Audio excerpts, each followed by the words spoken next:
الحمد لله وكفى والصلاة والسلام على من اصطفى أما بعد. قال الله سبحانه وتعالى في القرآن المجيد والفرقان الحميد: فأعوذ بالله من الشيطان الرجيم. بسم الله الرحمن الرحيم. إن الله لا يغير ما بقوم حتى يغيروا ما بأنفسهم. صدق اللہ العظیم.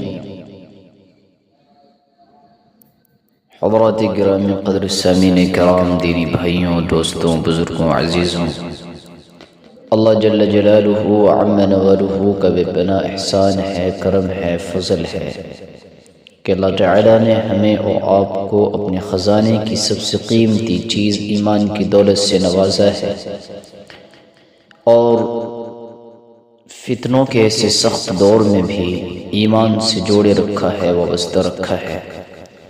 ہم اس نعمت عظمیٰ پر اس خالق السماوات والارض کا جتنا بھی شکر ادا کریں گے کم ہے. کسی بھی مذہب، قوم یا قبیلے کے لوگ جب اپنے رہن سہن، چال چلن اور خوشی و غم کے مواقع پر عمل میں لانے کے لیے کچھ مخصوص طریقے اور اصول طے کر لیتے ہیں تو انہی طور طریقوں کے مجموعے کو معاشرہ کہا جاتا ہے.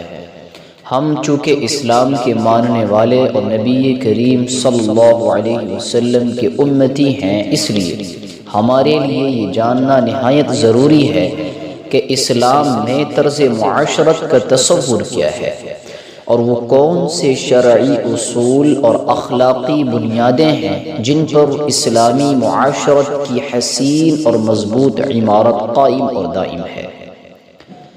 اگر کوئی قوم اپنی دینی اور اخلاقی تعلیمات سے غافل ہو جائے تو دوسروں کی اندھی تقلید میں وہ فخر محسوس کرنے لگتی ہیں. ایسی قوم رفتہ رفتہ اپنی پہچان کھو بیٹھتی ہے اور دوسروں کے رنگ میں رنگ کر غلامانہ ذہنیت کا شکار ہو جایا کرتی ہے.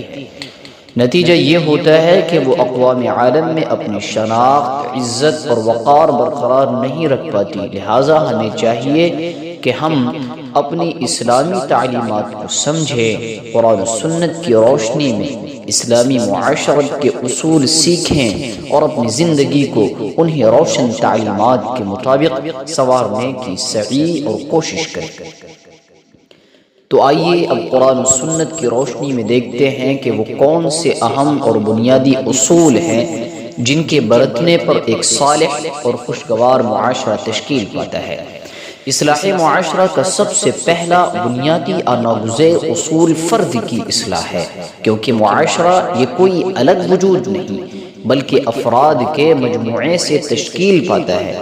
اگر ہر فرد اپنی زندگی کے معاملات کو شریعت مطہرہ اور سنت نبوی صلی اللہ علیہ وسلم کے سانچے میں ڈھال لیں، اپنے اخلاق، اپنے گفتار، اپنے کردار، اپنے معاملات کو دین کے مطابق درست کر لے تو معاشرہ از خود سنور جائے گا.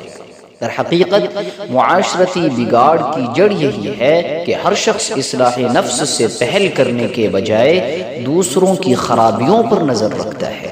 کوئی شخص جب اپنے دل میں درد امت پیدا کر کے کسی کو نرمی، خیر خواہی اور خیر کے جذبے سے سمجھانے کی کوشش کرتا ہے تو اکثر جواب یہی ملتا ہے: صاحب، جب پورا معاشرہ جھوٹ، فریب، بددیانتی اور بد اخلاقی میں ڈوبا ہوا ہے تو میرے ایک کے سنورنے سے کیا فرق پڑنے والا ہے.